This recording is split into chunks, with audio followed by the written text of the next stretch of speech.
देखा है इस टाउन में एक अच्छी खासी तादाद में लोग जो निकलते हैं बाहर स्कूटर्स पे, बाइक्स पे, हमने देखा कि वो ट्रैफिक रूल्स ऑब्ज़र्व नहीं कर रहे हैं। ख़ास तौर पे वो हेलमेट नहीं पहनते हैं, जो ना ही सिर्फ एक कानूनी रिक्वायरमेंट है बल्कि वो उनकी हिफाजत के लिए बहुत ज़रूरी है। इसलिए हमने सोचा कि हम इसमें एक ख़ास ड्राइव करें।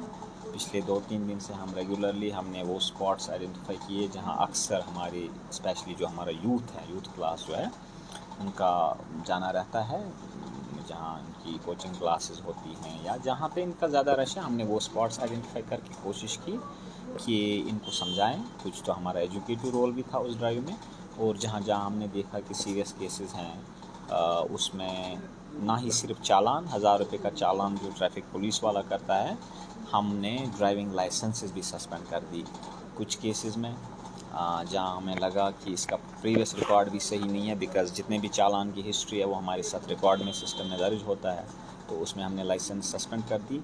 और इसमें एक और 3rd टायर वाला एक फ़ाइन भी है कि अगर हमें लगता है कोई बंदा नहीं सुधरता है, बार बार समझाने से भी, बार बार फ़ाइन के बाद भी, ड्राइविंग लाइसेंस सस्पेंड करने के बाद भी नहीं सुधरता है, तो उसमें किसी हॉस्पिटल में ड्यूटी लगा सकते हैं, किसी पब्लिक इदारे में लगा सकते हैं।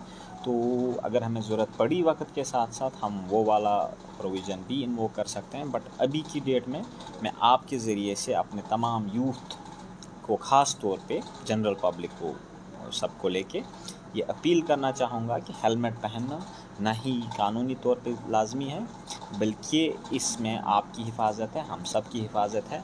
मेहरबानी करके आप जब घर से निकलते हैं अपना हेलमेट रेडी रखें, तैयार रखें।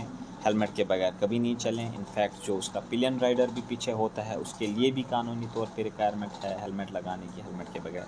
और मेरी वालिदैन से गुजारिश है कि ख़ास तौर पे जो छोटे बच्चे हमारी आते हैं, कॉलेज जाते हैं, तो एक आप भी थोड़ा इनकी तरफ तवज्जो दे दें। देखें जब ये घर से निकले सुबह कि इन्होंने हेलमेट पहन के गए हैं कि नहीं, क्योंकि बहुत सारे एक्सीडेंट्स, बहुत सारी फैटेलिटीज़, बहुत सारी अमवात जो अगर हम हेलमेट लगाएंगे तो उन्हें रुकावट आ सकती है। बताया ये इसका तीनों रोल है, एक क्रैकडाउन भी है, एक एजुकेटिव रोल भी है, और आपके ज़रिए से फिर भी अपील मैं करता हूँ आपकी, क्योंकि ये भी एक मौका बनता है आपके साथ बात करने का, तो आपके ज़रिए से अवाम उन्नास को अपील करना चाहूँगा, ख़ास तौर पर बच्चों को और उनके वालिदैन को, कि जब भी आपके बच्चे घर से निकलें ख़्याल रखें, ख़ास ख़्याल रखें कि वो उन्होंने तमाम जो ट्रैफिक लवाज़मात हैं, आप उनके पास लाइसेंस है, लाइसेंस के बगैर चलने ना दें, हेलमेट के बगैर चलने ना दें, गाड़ी का आरसी लेके चलने ना दें, गाड़ी को देखें इनका इंश्योरेंस है कि हो सकता है कभी एक्सीडेंट हो। उस वजह में हमने देखा है फैमिलीज़ की, बड़ी बड़ी फैमिलीज़ तबाह हो गई हैं। अभी मेरे पास एक बंदा आया था, उसने टैक्सी निकाली थी कहीं मार्च अप्रैल के आसपास, गाड़ी निकाली है टैक्सी यूज़ करने के लिए, फिर उसको कमर्शियल यूज़ किया, एक्सीडेंट हो गया, परमिट नहीं लिया था। अब आज मेरे पास आया था, जनाब इसका कोई पुरानी डेट में हो सकता है। मैंने कहा सॉरी, ये पुरानी डेट में नहीं होता है, आपने जो नुकसान खाना था वो हो गया। एक तो बंदा अपाहिज हो गया, गाड़ी भी ज़ाया हो गई और 10-12 लाख का नुकसान हुआ। तो मैं नहीं चाहूँगा कोई भी फ़र्द हमारी सोसाइटी में इतना नुकसान खाए कभी। इससे पहले कुछ इक़दाम लिए जा सकते हैं, कहीं ऐसी नौबत ना आ जाए कि मैं कोई बड़ा नुकसान खाऊँ। ज़्यादा फोकस इन इलाकों में रहा और आगे भी रहेगा। मैं आपको बताऊं, एक चीज़ एडमिट करूं, काफ़ी फ़र्क है। मैं देखता था स्टंट बाइकिंग यहाँ बहुत ज़्यादा होती थी, हमने कुछ कार्रवाई की पिछले दिनों, हमारे एसएसपी ट्रैफिक साहब ने कार्रवाई की, उन्होंने वीडियो फुटेज लाई, उनकी काउंसलिंग की, तो हमने जो इक़दाम किए हैं मुझे लगता है ग्राउंड पे उनका एक पॉजिटिव इम्पैक्ट रहा है। लेकिन अभी भी कहीं कहीं खामी है। हमारा फोकस बिल्कुल रहेगा, जो भी रैश ड्राइविंग करेगा, हेलमेट के बगैर ड्राइविंग करेगा, मैंने देखा है ड्रामेटाइज़ कर लेते हैं लोग। हमने पीछे एक बंदा देख लिया, बरजुला बागात के आसपास एक लड़का था, उसने अपने नंबर प्लेट को आगे से भी एडेसिव टेप से बंद किया था और पीछे से भी एडेसिव टेप से बंद किया था।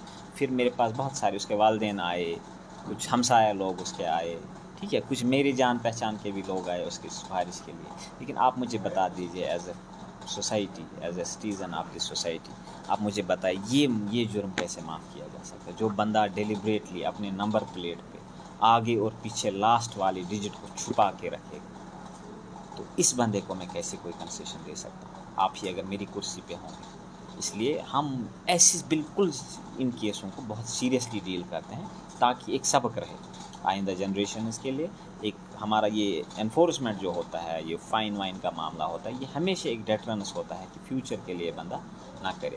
تو میری دعا ہے اور میری کوشش بھی ہے کہ ہمارے ان اقدام سے ہماری سوسائٹی میں کچھ پازیٹیو رسپانس آئے، اور ہم اگلی جنریشن ہماری ایٹ لیسٹ جو پیچھے ایک انویئر جنریشن گئی ہے، اگلی جنریشن جو ہے وہ ٹریفک رولز کا باضابطہ قائم کرے. آٹو میٹر لگا ہے، آٹو میٹر کو انفورس کریں. آپ بھی، ہماری طرف سے بھی کوشش ہے. میں نے پیچھے بھی ایک آئیڈیا دیا تھا، چلو آج اگر میٹر نہیں ہے، فار ایگزامپل میٹر کام نہیں کر رہا ہے، آج تو موبائل سے ڈسٹینس میجر کی جا سکتی ہے. آپ ریٹ رکھیں. ریٹ میں نے بتایا ہے آٹوز کے لیے پہلے 2 کلومیٹر کے لیے فکسڈ ہے 39-40 روپے، اور اگلے پھر 1 کلومیٹر کے لیے ہے 20 روپے ایڈ کرتے جاؤ. فار ایگزامپل آپ کو 5 کلومیٹر کا راستہ بنتا ہے، مینس اس میں 100 روپے بنے گا. ٹھیک ہے، اوسطاً کلومیٹر کا 20 روپے بنتا ہے. تو ایکسپلائٹیشن ہوتی ہے. کل آٹو ڈرائیور صاحبان یہاں بالکل ایک لمبی سی اسٹرائک پہ بیٹھے تھے کہ ہمارا ای رکشہ والوں کے ساتھ وہ چلنے نہیں دیتے ہیں. کچھ ان کا روڈ میں آپس میں کچھ ڈسٹریبیوشن پہ کچھ ایشوز ہیں، لیکن کچھ ایشوز یہ بھی ہیں کہ ای رکشہ والا آپ کو 10 روپے میں ملتا ہے، آٹو رکشہ والا آپ کو وہی 50 روپے لیتا ہے. تو ای رکشہ والے کو سواری ملتی ہے، آٹو رکشہ والا ایکسپلائٹیشن کرتا ہے. تو یہ ہم ہونے نہیں دیں گے. جتنے بھی ہمارے کیس میں ایسے نوٹسز آتے ہیں ہم ان کو چالان کرتے ہیں، ہم ان کو تنبیہ کرتے ہیں. کئی کیسز میں اگر ضرورت پڑی تو ہم پرمٹ بھی کینسل کریں گے. اگر یہ نہیں سدھرتے ہیں ہمارے بار بار اٹیمپٹ سے، ہم پرمٹ بھی کینسل کر سکتے ہیں.